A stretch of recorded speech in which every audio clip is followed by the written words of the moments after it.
Hello and welcome again in my YouTube channel geography with Tej sir. आज हम लोग बात करेंगे क्लाइमेट ऑफ इंडिया चैप्टर, जो कि बहुत ही इंपॉर्टेंट चैप्टर है आपकी ज्योग्राफी का और फर्स्ट टॉपिक है। अगर आप लोग बुक के अंदर देखें, हर बार 10 नंबर का फुल सेट इस चैप्टर से आता है। बहुत ही थोड़ा सा मतलब अगर आपको आने समझ में आ गया एक बार तो पूरा बहुत ईजिली आप कर पाते हो उसको। लेकिन यहाँ पे प्रॉब्लम ये होती है कि उसके अंदर जो क्वेश्चन होते हैं वो थोड़े ट्रिकी होते हैं। जैसे गिव रीजन क्वेश्चन है, बहुत इंपॉर्टेंट क्वेश्चन है गिव रीजन। उसके अंदर 3 नंबर का गिव रीजन का क्वेश्चन आता ही आता है। बिल्कुल एक एक लाइन के क्वेश्चन होते हैं। अगर आपको समझ में आ गया एक बार ट्रिक, अगर समझ में आ गई तो कुछ भी आए बिल्कुल ईजिली मतलब आप कर सकते हो। टोटल 6-7 क्वेश्चन बनते हैं उसके। उसके अलावा कुछ मतलब एक टेबल का क्वेश्चन है जो कि मैंने दूसरा वीडियो एक डाला है आपको यूट्यूब के ऊपर, हाउ टू फाइंड या how to do numerical question of climate chapter. तो अभी हम लोग बात करने जा रहे हैं क्लाइमेट चैप्टर की। तो सबसे पहला तो यही क्वेश्चन होता है, what type of climate is there in India. मैं इंपॉर्टेंट क्वेश्चन की मैं बात करूंगा पूरा। मैं जो भी और जो इंपॉर्टेंट टॉपिक है जो भी एग्जाम में पूछे जाते हैं उन्हीं की मैं बात करूंगा। पूरी बुक की के अंदर जो चैप्टर दिया हुआ लेंदी लोगों की तरह वो मैं रीडिंग करने वाला नहीं हूँ यहाँ पे। तो मैं आपको जो बताऊंगा वो टू द पॉइंट क्वेश्चन होंगे। और आप जब देखेंगे अगर क्वेश्चन पेपर में आप देख लीजिएगा जो पिछले 10-15 सालों से पूछे गए हैं, क्योंकि क्लाइमेट चैप्टर एक ऐसा चैप्टर है जो कि बहुत सालों से आपको हर साल मिलेगा। लगभग मेरे जब से मैंने कैरियर स्टार्ट करा क्लाइमेट चैप्टर था, है और रहेगा। और इसमें से क्वेश्चन हर बार आता है जो कि मैंने अभी तक देखा है। आप लोग भी देखिएगा क्वेश्चन पेपर, अगर 10 ईयर की आपके पास होंगे तो देखेंगे। तो अब करना कैसे, पहला क्वेश्चन है बहुत important, what type of climate is there in India. Answer is tropical monsoon type of climate. तो ये आपका क्लाइमेट का नाम है, tropical monsoon type of climate India के अंदर है। अब दूसरा जो क्वेश्चन इसके अंदर है, factor affecting climate of India. ये बहुत इंपॉर्टेंट क्वेश्चन बनता है। तो वहां पे 3-4 फैक्टर जो इंपॉर्टेंट है। आमतौर पे देखिए, आप एक बात ध्यान रखिएगा, 3 पॉइंट्स आपसे पूछे जाते हैं। आप पॉइंट्स भी लिख देते हैं, नंबर मिल जाते हैं आईसीएसई बोर्ड में, ये ध्यान रखिए। हाँ, लेकिन कई बार प्रॉब्लम ये फंस जाती है कि उन सिर्फ पॉइंट से आपको दे करके और उसकी एक्सप्लेनेशन पूछ लेते हैं। तो वहां पे आपको थोड़ा सा ये जरूरी हो जाता है कि उन पॉइंट की एक्सप्लेनेशन भी आपको आती हो। तो पॉइंट्स के अब मैं आपको बता रहा हूँ फैक्टर अफेक्टिंग। तो अगर आप लोगों ने 9th में भी ज्योग्राफी पढ़ी हुई तो उसके अंदर factor affecting temperature of any place या इंडिया के जो पॉइंट्स हैं वही यहाँ पे हैं। उसके अंदर जो अगर आप देखोगे, distance from sea, altitude of a place, latitude of a place, relief feature at a place. तो ये डिफरेंट टाइप ऑफ जो चीज़ें होती हैं, these are the important points in climatic chapter. तो इन्हीं को हम लोग यहाँ पे 3-4 पॉइंटों को मैं आपको एक्सप्लेन कर दूंगा। अगर वो आप लोग कर लेंगे तो उन्हीं में से अगर क्वेश्चन आता है तो आपका काम हो जाता है। तो सबसे पहले मैं एक्सप्लेन कर रहा हूँ डिस्टेंस फ्रॉम सी। अब देखिए, जो जगह सी के कॉर्नर या कोस्ट के ऊपर होती है, कोस्टल एरिया में होती है, वहाँ पे आप लोगों ने देखा, जैसे अगर बंबई जाओगे तो वहाँ पे सर्दी कभी नहीं पड़ती और एक जैसा क्लाइमेट हमेशा रहता है। एक जैसा कैसा, हमेशा गर्मी रहती है वहाँ पे, लगभग 30 डिग्री के आसपास टेम्परेचर, इवन 25 से कम मेरे हिसाब से वहाँ पे नहीं होता। चेन्नई में भी आप जाओगे हमेशा गर्मी रहती है, कोलकाता में भी ठंड नहीं पड़ती है। तो ये कोस्टल एरिया है, यहाँ पे ना तो ठंड पड़ती है और ना ही बहुत ज़्यादा गर्मी पड़ती है। एक टाइप का क्लाइमेट अगर आप देखो वहाँ पे तो 20 से 35 के बीच के अंदर डिग्रीज में टेम्परेचर वहाँ पे हमेशा रहता है। तो यही एक इस टाइप ऑफ टेम्परेचर को हम लोग कहते हैं मॉडरेट टाइप ऑफ टेम्परेचर या मैरीटाइम क्लाइमेट। तो ऐसे जो क्लाइमेट होता है इसके अंदर range of temperature is very less होती है। रेंज ऑफ टेम्परेचर जैसे मैंने आपको दूसरी टेबल वाले क्वेश्चन में बताया है, difference between maximum and minimum जो टेम्परेचर का होता है वो बहुत ही कम होता है। मतलब बहुत ज़्यादा ना कम होता है और ना बहुत ज़्यादा एक्सटेंड करता है टेम्परेचर। तो जो और ये जो कारण होता है इसका, तो अगर आपसे कोई पूछे कि moderate type of climate coastal area में क्यों होता है, तो उसका रीजन है due to land breeze and sea breeze. तो इसका मैं थोड़ा सा एक्सप्लेन करूंगा बाद में गिव रीजन क्वेश्चन में भी। अब अगली जो चीज है, दूसरा पॉइंट जो है, नॉर्दर्न हिमालय इंडिया के अंदर क्लाइमेट को इफेक्ट करने वाला बहुत इंपॉर्टेंट फैक्टर है और उसको हम लोग क्लाइमेटिक डिवाइड भी कहते हैं। Why Himalayas are climatic divide. ठीक है। तो क्यों उसको क्लाइमेटिक डिवाइड कहते हैं? तो क्लाइमेटिक डिवाइड उसको इसलिए कहते हैं कि वो जो है जो साउथ वेस्ट मानसून नीचे से आती है, मतलब साउथ वेस्ट मानसून नीचे का मतलब मैं ये कह रहा हूँ साउथ की तरफ से आती हैं, अरेबियन सी की साइड से आती हैं, और वो जब आके जो नॉर्दर्न प्लेन्स के अंदर आती है तो हिमालय एक ऐसा वहाँ पे वॉल है जो उनको रोक करके, और नॉर्दर्न प्लेन्स ऑफ इंडिया और के अंदर मैक्सिमम जो रेनफॉल होती है वो रिलीफ टाइप ऑफ रेनफॉल होती है, और उसका जो कोज होता है वो हिमालय होता है। हिमालय वहाँ पे उन विंड्स को रोकता है और इधर से जो जाने वाली विंड्स को रोक करके वहाँ पे रेनफॉल प्रोवाइड करवाता है। इन द सेम मैनर जो नॉर्थ से आने वाली जो मतलब आपकी कोल्ड विंड होती हैं, जो सेंट्रल एशिया से आने वाली जो विंड होती हैं, उनके मारे अगर हिमालय ना होता तो हमारे नॉर्दर्न प्लेन जो होते हैं वो एक्सट्रीमली कोल्ड कंडीशन होती सर्दी के अंदर यहाँ। लेकिन हाँ, ठंड अभी भी होती है north west part of India में, लेकिन इतना नहीं होता जितना हो जाता। तो वो उस कोल्ड जो वेव जो आती हैं सेंट्रल एशिया से, उनको वो उधर की उधर रोक लेता है नॉर्थ की साइड में। तो वो नॉर्थ वाली चीज़ को इधर नहीं आने देता, इधर वाली साउथ वेस्ट मानसून विंड को उधर नहीं जाने देता। Because of that it is a मतलब you can say climatic divide in India. तो इंडिया के क्लाइमेट के लिए क्लाइमेटिक डिवाइड हम लोग इसको मानते हैं। तो ये एक हिमालय की खासियत है। तो दूसरा पॉइंट है हिमालय जो नॉर्थ में है, तो it is also very effective in you can से factor which effect the climate of India. तो दो तरह से इफेक्ट करता है, इसके बारे में अलग से भी क्वेश्चन आ जाता है तो हिमालय के बारे में। तो ये बहुत इंपॉर्टेंट चीज़ है, ये आप ध्यान देखिएगा। Altitude of a place India के अंदर आप देखेंगे गर्मियों में आप देखिए शिमला वगैरह, हम लोग मसूरी शिमला वगैरह हिल स्टेशन पे जाते हैं। क्यों जाते हैं? वहाँ पे ठंड होती है। प्लेन एरिया के अंदर गर्मी होती है जून के अंदर। अगर दिल्ली में भी आप आजकल देखिए तो बहुत गर्मी पड़ रही है आजकल। तो वैसे मतलब कभी कभार बारिश हो जा रही है गलती से, लेकिन नॉर्मली ऐसा नहीं होता है। मई और जून के अंदर क्या होता है, वहाँ पे बहुत ज़्यादा लू चल रही होती है, गर्मी होती है। उसी टाइम पे अगर हिली एरिया के अंदर आप जाते हैं तो वहाँ पे ठंडा होता है, ठंड होती है, तो वो कोल्ड कंडीशन होती है। उसका क्यों होती है वो?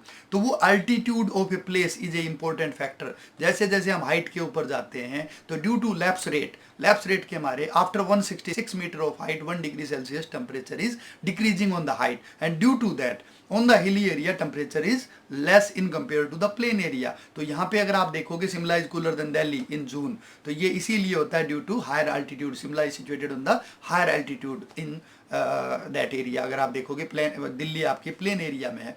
तो अल्टीट्यूड जो जिन हाई अल्टीट्यूड इंडिया के अंदर बहुत सारे माउंटेन या यू कैन से हिली रीजन है, वहाँ पे मतलब ड्यू टू हिली रीजन और higher altitude temperature is low in compare to the plain area. तो जो हायर अल्टीट्यूड या altitude of a place also a important factor in that manner. तो इस तरह से एक जो हमारे देश के सेंटर से जो ट्रॉपिक ऑफ कैंसर निकलती है, that altitude of a place factor यहाँ पे काम करता है। और उसके मारे हमारा जो इंडिया है वो ट्रॉपिकल एंड सब ट्रॉपिकल एरियाज में, क्योंकि ऊपर हिमालय आ जाता है तो टेम्परेट रीजन का इफेक्ट ज़्यादा इधर नहीं आने देता। वो क्लाइमेटिक वॉल अभी मैंने आपको बताया डिवाइड है वहाँ पे, तो नीचे वाला इफेक्ट ऊपर तक करता है। तो ये जो कारण है वो उसके मारे जो ट्रॉपिक ऑफ कैंसर है वो बहुत इंपॉर्टेंट फैक्टर है। और इसी के मारे इंडिया का जो क्लाइमेट है वो tropical monsoon type of climate भी कहलाता है, क्योंकि एक सबसे इफेक्टिव फैक्टर है ट्रॉपिक ऑफ कैंसर और दूसरा।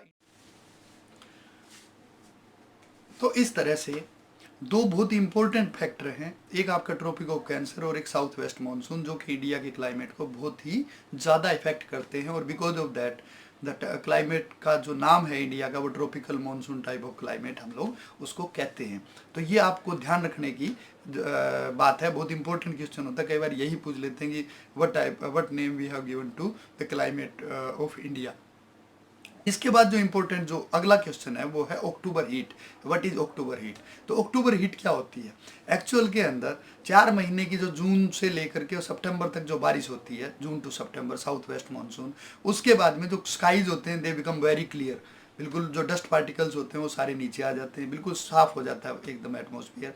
दूसरा, आफ्टर रिट्रीट ऑफ मानसून, जो सितंबर के बाद में मानसून की रिट्रीटिंग शुरू हो जाती है, तो क्लाउड जो कवर होता है आसमान में वो भी बिल्कुल खत्म हो जाता है। तो ये दो चीज़ें होने के बाद में क्या होता है, जो भी सन की जो और तीसरी चीज़ जो है ह्यूमिडिटी बहुत होती है 4 महीने रेनफॉल होने के मारे। तो these 3 important factor are there. One आपका clear skies due to because dust particles are down due to 4 month continuously rainfall.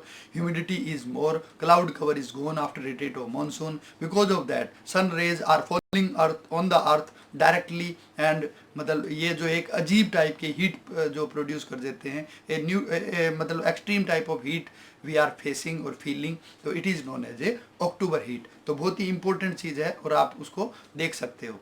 तो अक्टूबर के अंदर हम लोग फील करते हैं, जब दशहरे के आसपास की ये मैं बात कर रहा हूँ, तो उसको हम लोग अक्टूबर हीट को बोलते हैं। इसके बाद में जो है 5-6 इंपॉर्टेंट क्वेश्चन है गिव रीजन के, तो वो मैं यहाँ पे एक्सप्लेन करना चाहूँगा। उससे पहले एक और क्वेश्चन है जो बहुत इंपॉर्टेंट है, वो है in which part of India winter rainfall is caused, give reason for that rainfall, what is cause for this rainfall. मतलब 3 क्वेश्चन यहाँ पे बने। पहला क्वेश्चन कौन से पार्ट में इंडिया के विंटर रेनफॉल होती है, दूसरा क्वेश्चन आपका बना उसके पीछे कोज क्या है, किस मारे वो होती है, और तीसरा मैंने आपको बताया किस महीने में होती है वो रेनफॉल। तो अभी आपको मैंने पहला क्वेश्चन मैं आपको बता रहा हूँ, there is 2 place in India where winter rainfall is there. First north western part of India, जिसके अंदर हरियाणा, पंजाब, जम्मू कश्मीर में जो है वो स्नोफॉल वगैरह होती है, तो that part north western part of India it receive rainfall by western disturbances. इसके बाद में वो महीने कौन से होते हैं, December, January and February months are there in which month this rainfall is taking place, और it is very good for the wheat crop. इसको गोल्डन शावर फॉर वीट भी हम लोग कहते हैं। दूसरी जो चीज़ आपकी आई वो है साउथ का कोरोमंडल कोस्ट, जो दूसरा प्लेस है इंडिया के अंदर, तो वहाँ पे जो बारिश होती है वो होती है रिट्रीटिंग मानसून से। तो रिट्रीट ऑफ मानसून जब होती है तो अक्टूबर नवंबर के अंदर, तो टाइम पे बारिश होती है अक्टूबर नवंबर में कोरोमंडल कोस्ट या चेन्नई कोस्ट के ऊपर। तो ये 2 जगह आपकी हैं, तो वहाँ पे जो है राइस कल्टीवेशन के लिए बहुत ही बेनिफिशियल है। तो मैंने आपको दोनों का टाइम बताया। जो रिट्रीट ऑफ मानसून होती है कोरोमंडल कोस्ट पे वो होती है अक्टूबर नवंबर के अंदर। नॉर्थ वेस्टर्न पार्ट के अंदर जो वेस्टर्न डिस्टर्बेंसेज जो आता है वो आता है दिसंबर, जनवरी, फरवरी के अंदर, और कई बार मार्च तक एक्सटेंड कर जाता है। अब की बार तो अप्रैल, मई तक अभी तक आ रहा है वो, तो मतलब कई बार ये मतलब एक्सटेंड कर जाता है, लेकिन नॉर्मल जो टाइम है वो दिसंबर, जनवरी और फरवरी है उसके लिए। तो ये हमारे को ध्यान रखना है। तो ये 2 जगह हैं जहाँ पे विंटर रेनफॉल होती है। इसके अंदर 3-4 क्वेश्चन आपके बनते हैं, अलग अलग करके पूछे जाएंगे, एक साथ ऐसे नहीं पूछा जाएगा। आपसे ये पूछ लेगा नॉर्थ वेस्ट पार्ट के अंदर किससे होता है रेनफॉल का, इसका कोज क्या है। एक और इंपॉर्टेंट यहीं पे क्वेश्चन, जो मैंने वेस्टर्न डिस्टर्बेंसेज की बात करी, तो क्वेश्चन ये आता है व्हाट इज वेस्टर्न डिस्टर्बेंसेज। तो वेस्टर्न डिस्टर्बेंसेज क्या होता है, वेस्टर्न डिस्टर्बेंसेज मतलब क्या होता है, ये जो है एक टेम्परेट साइक्लोन होता है, टेम्परेट रीजन। क्योंकि देखिए 2 तरह के साइक्लोन होते हैं, एक होता है ट्रॉपिकल साइक्लोन और दूसरा होता है टेम्परेट साइक्लोन। जो ट्रॉपिक ऑफ कैंसर से और ट्रॉपिक ऑफ कैप्रिकॉर्न के बीच के एरिया के अंदर जो साइक्लोन ओरिजिनेट होते हैं उनको हम लोग ट्रॉपिकल साइक्लोन बोलते हैं। और जो टेम्परेट रीजन में ऊपर वाले एरिया के अंदर 23.5 से 66 डिग्री तक के एरिया के अंदर जो आपके साइक्लोन ओरिजिनेट होते हैं उनको हम लोग टेम्परेट साइक्लोन बोलते हैं। तो ये जो वेस्टर्न डिस्टर्बेंसेज वाला जो साइक्लोन है ये टेम्परेट साइक्लोन है, और it is originating due to low pressure originating in the Mediterranean sea. Europe और अफ्रीका के बीच में जो मेडिटेरियन सी है वहाँ पे वो ओरिजिनेट होता है, और उधर से फिर ये इंडिया की तरफ आना शुरू होता है। और क्योंकि ये वेस्ट साइड से आता है और आके हमारे क्लाइमेट को डिस्टर्ब कर जाता है, इसीलिए इसको हम लोग कहते हैं वेस्टर्न डिस्टर्बेंसेस, मतलब वेस्ट साइड से आने वाला पंगा या डिस्टर्बेंस। तो इसलिए ये हमारे को डिस्टर्ब करता है, इसीलिए इसका नाम भी हम लोगों ने रख दिया वेस्टर्न डिस्टर्बेंसेस। तो इसकी डेफिनेशन क्या लिखेंगे, डेफिनेशन इसकी हम ये लिखेंगे, तो it is a temperate cyclone originating in Mediterranean sea and effect to the northwestern part of India in December, January, February. This is the definition of western disturbances. तो एक आपने इतना लिखना है, ये इतना ही मतलब ये वेस्टर्न डिस्टर्बेंसेज है। मैंने आपको अक्टूबर हीट बताई, अब मैंने आपको वेस्टर्न डिस्टर्बेंसेज बताया, हमने आपको विंटर रेनफॉल के कोजेज बताए, हमने आपको इंडिया के फैक्टर अफेक्टिंग क्लाइमेट का जो था वो बताया। अब मैं आपको आखिरी जो इंपॉर्टेंट क्वेश्चन है वो मैं बताने जा रहा हूँ, और वो है आपका गिव रीजन क्वेश्चन। ये बहुत ही इंपॉर्टेंट टाइप का क्वेश्चन है, और ये जो क्वेश्चन बनता है वो फैक्टर अफेक्टिंग क्लाइमेट से बनता है। मैं आपको यहाँ पे एग्जांपल दे रहा हूँ।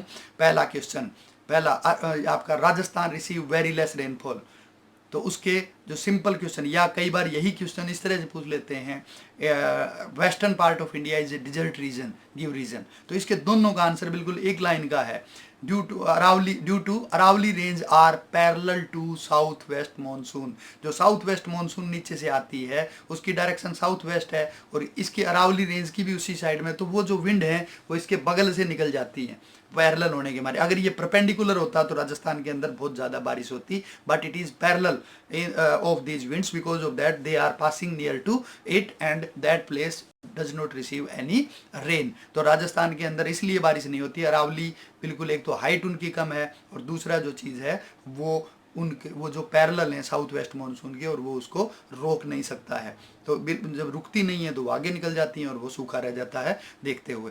तो और दूसरा कारण ये भी है कि वहाँ पे जो दूसरी ब्रांच है बे ऑफ बंगाल ब्रांच, वो नॉर्दर्न प्लेन से होते हुए जो आती है, तो उसके अंदर मॉइस्चर खत्म हो जाता है। वो बे ऑफ बंगाल से चलते हुए पूरे नॉर्दर्न प्लेन में रेनफॉल करते हुए जब तक ये राजस्थान पहुँचती है तो वहाँ तक उसके अंदर मॉइस्चर खत्म हो जाता है। तो दोनों जो विंड है, ब्रांच है, वो दोनों की दोनों वहाँ पे रेनफॉल नहीं कर पाती, और इसलिए ये राजस्थान सूखा रह जाता है। लेकिन इस क्वेश्चन का आपको आंसर सिर्फ एक ही लाइन में यही लिखना है, because Aravalli range are parallel to south west monsoon. इतना ही आंसर आपके लिए काफ़ी है। तो ये फैक्टर था due to relief feature. Relief, क्योंकि अरावली जो है एक रिलीफ फीचर है, और वो देखिए कहीं पे भी इंडिया के अंदर किसी भी माउंटेन के मारे रेनफॉल होती है या नहीं होती है, दोनों ही चीज़ें रिलीफ फैक्टर के इफेक्ट होता है, उसको हम लोग रिलीफ फीचर के मारे ही मानेंगे। और इंडिया की जो रेनफॉल है 80% Indian rainfall is orographic in nature. Orographic word अभी आया, तो कई बार क्वेश्चन ये भी आ जाता है, what do you understand by orography, या कई बार ऐसे भी आ जाता है Indian rainfall is orographic in nature, give reason for your answer. तो इंडियन रेनफॉल को ओरोग्राफिक रेनफॉल इसलिए कहते हैं कि क्योंकि 80% rainfall in India is caused और नॉट कोज्ड, मतलब होती है या नहीं होती है, दोनों के कारण रिलीफ फीचर हैं। होती है जैसे वेस्टर्न घाट है तो Bombay receive very heavy rainfall and Pune receive very less rainfall due to western Ghat, और जो मुंबई है वो विंडवर्ड साइड में है, और जो आपका पुणे है वो लीवर्ड साइड में है। अरावली के मारे राजस्थान में बारिश नहीं होती है। उधर आप देखेंगे Mawsynram, it is a highest rainfall receiver area in the world, Meghalaya के अंदर, तो वो भी इसी मारे है क्योंकि खासी हिल्स के विंडवर्ड साइड में, बे ऑफ बंगाल साइड में वो पड़ता है, इसलिए वहाँ पे हैवी रेनफॉल होती है। जबकि शिलोंग उसके दूसरी साइड में है, वहाँ पे इतनी बारिश नहीं होती और कम बारिश होती है, because Shillong is situated in the levered side of खासी हिल्स। तो यहाँ पे मैं जो कह रहा हूँ कुल मिलाकर के 80% of Indian rainfall is caused due to any one or other relief feature. Because of that, Indian rainfall is called orographic rainfall. This is the answer of orographic का मतलब होता है रिलीफ फीचर। मतलब 3 तरह की रेनफॉल होती है, conventional type of rainfall, cyclonic type of rainfall, और तीसरी होती है रिलीफ टाइप ऑफ रेनफॉल जो किसी माउंटेन के मारे होती है। तो उसी को दूसरा नाम दिया गया है ओरोग्राफिक रेनफॉल। तो ये ध्यान रखिएगा ओरोग्राफी का मतलब। अब अगला जो क्वेश्चन है जो मैं आपको बता रहा था वो आपका डिस्टेंस फ्रॉम सी का क्वेश्चन है। डिस्टेंस, जो एरिया सी के पास होते हैं वहाँ पे मतलब मॉडरेट टाइप ऑफ क्लाइमेट रहता है। दूर क्वेश्चन क्या बना, दिल्ली या you can say Mumbai remain warmer in compare to Delhi in December महीने में मुंबई गर्म रहती है, दिल्ली में ठंड होती है, कारण बताइए। तो उसका सिंपल कारण है कि Delhi is situated in interior part, receive continental type of climate, जबकि Mumbai is situated in the coastal area, receive moderate type of climate due to land breeze and sea breeze. अब यहाँ पे वर्ड आ गया land breeze and sea breeze. ये क्या बोला है, जो विंड लैंड से सी की तरफ चलती है, मतलब विंड का नाम हमेशा उस नाम से होती है जिधर से वो आती है। जैसे south west monsoon south waste से आती है। यहाँ पे मैं एक बहुत अच्छा एग्जांपल आपको दे सकता हूँ, और वो एग्जांपल ये है कि जब मान लीजिए हमारे 2 बुआ हैं, एक लखनऊ में रहती है और एक दिल्ली में रहती है। तो हम लोग, अगर आपसे कोई पूछे कौन सी बुआ आई, तो आप क्या बताओगे, लखनऊ वाली बुआ, मतलब क्योंकि वो लखनऊ से आई हैं। दिल्ली वाली बुआ क्योंकि वो दिल्ली से। तो in the same manner wind जो होती है हमारी, वो जिस साइड से आती है उसी के नाम से जाना जाता है। जैसे रोटेटिंग मानसून को नॉर्थ ईस्ट मानसून विंड भी बोलते हैं, साउथ वेस्ट मानसून क्योंकि साउथ वेस्ट से आती है, लैंड ब्रीज क्योंकि वो लैंड से सी की तरफ आती है, सी ब्रीज क्योंकि वो सी से लैंड की तरफ आती है। तो these are the different name. तो लैंड ब्रीज और सी ब्रीज जो जो होते हैं वो कोस्टल एरिया के क्लाइमेट को मॉडरेट रखते हैं, तो और इसलिए वहाँ पे मॉडरेट टाइप ऑफ क्लाइमेट रहता है। जबकि मैंने 2 ही लाइन वहाँ पे दिया, आपको सिर्फ ये बताना है Delhi situated in the interior part so receive continental type of climate, जबकि Mumbai situated in the coastal area so receive moderate type climate due to land breeze and sea breeze. This is the answer only. बाकी तो मैंने फालतू की बकवास करी समझाने के लिए, तो उसमें आप नहीं देखिएगा, सिर्फ यही 2 लाइनें आंसर आपकी हैं। अब अगला जो क्वेश्चन मैं अगर आपको बताऊं तो ये है कि कई बार देखिए दोनों 2 एरिया हैं, दोनों कोस्टल एरिया हैं, लेकिन उनमें अलग अलग आपको क्वेश्चन पूछ लिया गया। Kochi has less range of temperature in compare to Mumbai. अब रेंज ऑफ टेम्परेचर क्या है? जहाँ पे गर्मी और सर्दी में टेम्परेचर का डिफरेंस ज़्यादा हो या कम हो। Range of temperature difference in the maximum and minimum temperature. तो कोची के अंदर ओनली 3 डिग्री जो डिफरेंस होता है मिनिमम और मैक्सिमम, गर्मी और सर्दी के अंदर सिर्फ 3 डिग्री ऊपर नीचे टेम्परेचर होता है, लेकिन मुंबई के अंदर 10-12 डिग्री का 10 के आसपास डिग्री का टेम्परेचर डिफरेंस हो जाता है। तो ये क्यों है? तो उसका अब आप सोचने लगोगे यार दोनों तो कोस्टल एरिया के अंदर है, दोनों में मॉडरेट टाइप ऑफ क्लाइमेट है, तो ये कौन सा क्वेश्चन है? क्वेश्चन ये है Kochi is situated near to equator. This is the keyword, near to equator, because Kochi जो है वो इक्वेटर के नज़दीक है और मुंबई थोड़ी सी दूर है। जैसे जैसे हम इक्वेटर से दूर जाते हैं तो टेम्परेचर कम होने लगता है, तो क्योंकि हम दूर जाएंगे, जितना भी दूर जाएंगे इक्वेटर के पास गर्मी होती है, क्योंकि sun rays are vertical throughout the year. When we are going away from both side from equator then we will receive less temperature. इसीलिए मुंबई क्योंकि इक्वेटर से दूर है, तो यहाँ पे कीवर्ड क्या हुआ? Kochi is situated near to equator in compare to Mumbai, so it has less range of temperature. Is that okay? Now next question अगर आप देखोगे तो बहुत इंपॉर्टेंट एक और क्वेश्चन मैं आपको बताने जा रहा हूँ यहाँ पे, वो ये क्वेश्चन है। मैं बहुत तेजी से बोल रहा हूँ क्योंकि चैप्टर लंबा हो, ज़्यादा बड़ा वीडियो ना बने, इसलिए मैं ये थोड़ा सा कोशिश कर रहा हूँ कि जल्दी हो। अब देखिए आप नॉर्दर्न पार्ट के अंदर 2 आपको जगह दे देंगे, एक आपको दे देंगे कानपुर और दूसरा दे देंगे पटना। अब क्वेश्चन ये बनेगा Patna receive more rain than Kanpur, क्यों? अब क्योंकि दोनों ही जगह हैं वो नॉर्दर्न प्लेन के अंदर हैं। अब यहाँ पे जो बारिश होती है हमारे यहाँ पे नॉर्दर्न प्लेन के अंदर जो होती है, मैं कानपुर से अभी मैं ये वीडियो बना रहा हूँ, मैं कानपुर में रहता हूँ, तो कानपुर के अंदर जो बारिश होती है या नॉर्दर्न प्लेन में जो रेनफॉल होती है वो बे ऑफ बंगाल ब्रांच से होती है। बे ऑफ बंगाल ब्रांच वहाँ पे अरकम यामा जो ब्रांच है माउंटेन की बिटवीन इंडिया एंड म्यांमार, वहाँ पे स्ट्राइक करती है जा करके, और फिर ये इधर की साइड हमारी साइड में मूव होती है, because low pressure area in Rajasthan attract these winds towards that side. तो वहाँ से जब आती है तो विंड की जो डायरेक्शन होती है वो साउथ ईस्ट की साइड से नॉर्थ वेस्ट की तरफ जा रही होती है। इसीलिए जब हमारे बारिश होती है जून ये आपके गर्मियों में मानसून रेनफॉल, तो वो पूर्वाई हवा से होती है। आपने देखा होगा ईस्ट रिलीज विंड होती है, तो वो ईस्ट से आती है। तो ईस्ट से जब बे ऑफ बंगाल, क्योंकि वहाँ से मॉइस्चर लेके वो निकलती हैं, तो वहाँ तो वो फुल ऑफ मॉइस्चर होती हैं, लेकिन जैसे जैसे वो नॉर्थ वेस्ट की साइड में मूव करती हैं उनके अंदर मॉइस्चर धीरे धीरे डिक्रीज होना शुरू हो जाता है। इसलिए जो जगह ईस्ट की साइड में है वहाँ पे उस विंड में मॉइस्चर ज़्यादा होगा, और जैसे जैसे वो वेस्ट की तरफ जाएंगे तो उसमें मॉइस्चर डिक्रीज होता जाएगा। तो हर अगला एरिया कम बारिश रिसीव करेगा पिछले एरिया से। लाइक वेस्ट बंगाल जो है वो पहले आएगा, सी के पास है, तो वहाँ पे ज़्यादा बारिश होएगी पटना से। पटना कानपुर से पहले आएगा तो पटना में कानपुर से ज़्यादा बारिश होएगी। कानपुर दिल्ली से पहले आएगा तो कानपुर में ज़्यादा बारिश होएगी। दिल्ली जयपुर से पहले आएगा तो दिल्ली में जयपुर से ज़्यादा बारिश होएगी, और बाड़मेर बीकानेर में सबसे कम बारिश होएगी, क्योंकि वहाँ तक जाते जाते वो विंड जो होती है वो सूख जाती है, पानी वहाँ पे रहता नहीं है उसमें।